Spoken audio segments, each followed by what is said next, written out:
The Spirit, alive in the Word, redeemed and delivered, washed by His blood. Hey!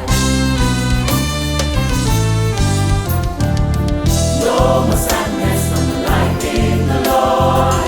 No more emptiness, for Jesus has set me free. No more sadness, I'm alive in the Lord. No more emptiness, for Jesus has set me free. No more sadness, I'm alive in the Lord. No more emptiness, for Jesus has set me free. No more sadness, I'm alive in the Lord. No more emptiness, for Jesus has set me free. Bonjour, vous êtes encore le bienvenu à cette dévotion Glory Realm. C'est ici le moment où la présence de Dieu fera la différence, où nous nous connectons au surnaturel afin que nous puissions avoir l'aide de Dieu, la touche divine de Dieu pour réussir ici notre devoir que Dieu, à lequel Dieu nous a appelés. Pendant la semaine, ici aujourd'hui, Dieu a quelque chose de bien pour vous. Peut-être vous êtes fatigué, vous pensez comment réussirai-je en mes tâches. La main de Dieu le fera pour vous. Quand vous écoutez cette diffusion, le pouvoir surnaturel, l'optimisme, le zèle vous couvrira et votre passion est renouvelée afin que vous puissiez réussir. Parce que Dieu a ordonné aux cieux pour vous donner votre bénédiction. Le soleil ne vous frappera pas par le jour ou la lune par aux nuits. 10 000 peut tomber auprès de vous, mais vous ne serez point atteints. Pourquoi? Parce que Dieu vous aidera. Alléluia. Nous avons considéré Matthieu chapitre 7 et nous avons lu verset 8 hier. Aujourd'hui, nous irons à verset 8, 9 et peut-être jusqu'à verset 11. Verset 8 dit, car tous ceux qui continuent à demander reçoivent, et celui qui continue à chercher trouve, et celui qui continue à frapper, la porte sera ouverte. La porte sera ouverte. Voici un mot pour quelqu'un aujourd'hui, la porte sera ouverte. Vous frappez sur la porte, il y a beaucoup de temps maintenant, il paraît que rien ne se passe, mais aujourd'hui quelque chose va arriver, la porte sera ouverte, qui va vous introduire à votre bénédiction, à votre lieu d'honneur au nom de Jésus. En verset 9, il dit, ou quel homme y a-t-il de vous, si son fils lui demande une miche de pain, lui donnera une pierre? Ou si il demande pour une poisson, il lui donnera un serpent. Si vous êtes méchant que vous êtes, vous savez comment donner des bons dons à vos fils. Combien de plus forte raison votre Père qui est céleste, qui est parfait, vous donnera-t-il des bonnes choses à ceux qui continuent à demander? C'est merveilleux. Regardez ceci, Jésus a dit quelque chose de très clair. Parfois, lorsque nous demandons de Dieu, nous demandons comme si Dieu ne veut pas nous donner. Nous demandons avec la mentalité que ce que nous demandons de Dieu est difficile à avoir. Maintenant, pensez encore, il s'appelle El Shaddai. El Shaddai, ça signifie c'est lui qui a plus qu'assez.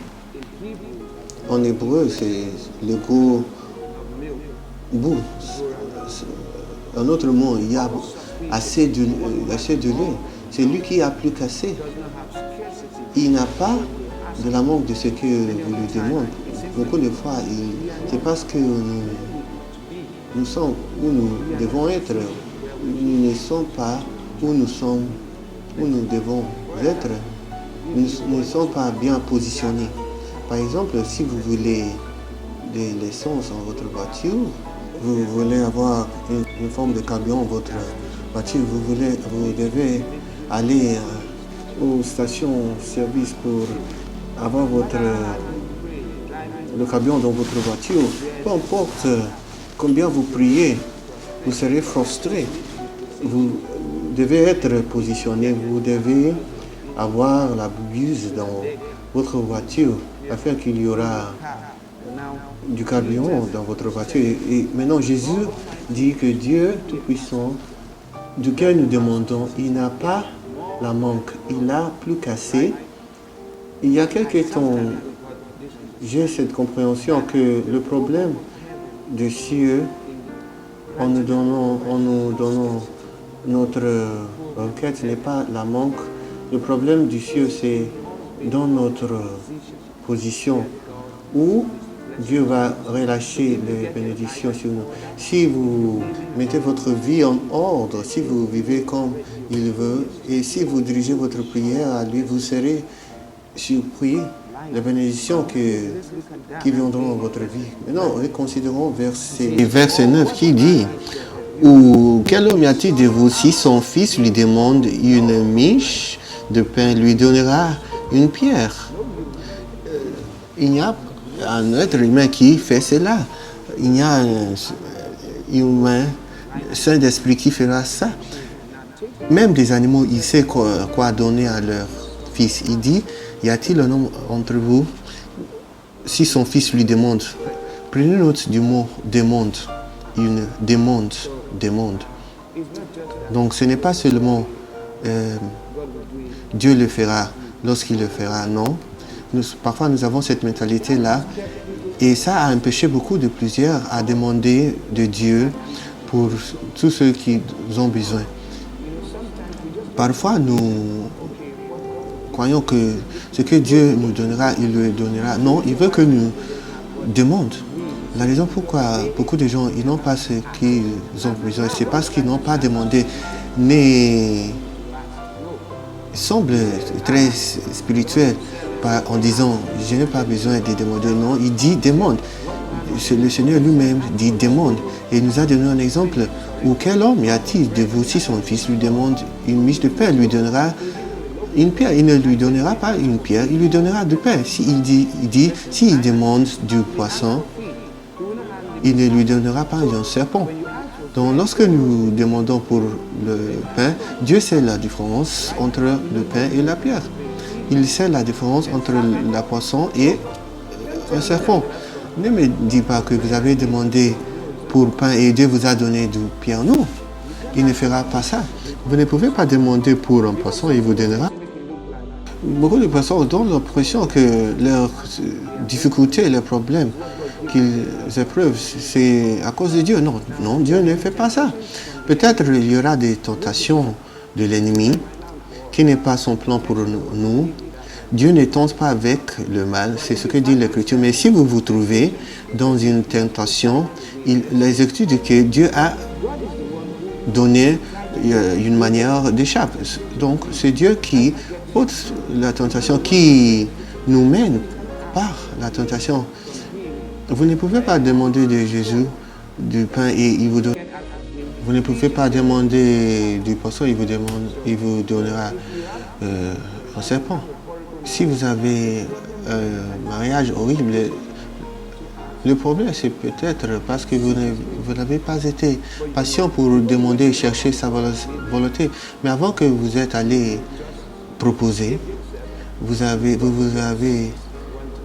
livré à votre sang et vous avez manqué Dieu. Et maintenant vous avez un mariage horrible.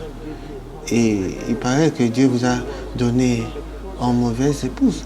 Non, le problème c'est que dans le processus, vous n'avez pas demandé ça.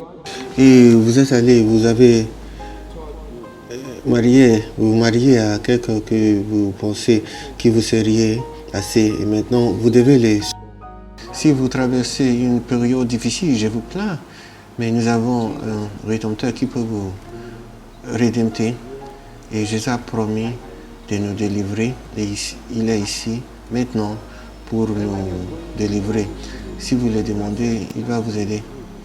Si vous traversez une difficile, sachez ceci. Dieu dit que je connais le plan que j'ai pour vous. Et je décrète aujourd'hui que vous êtes relâchés en votre destin.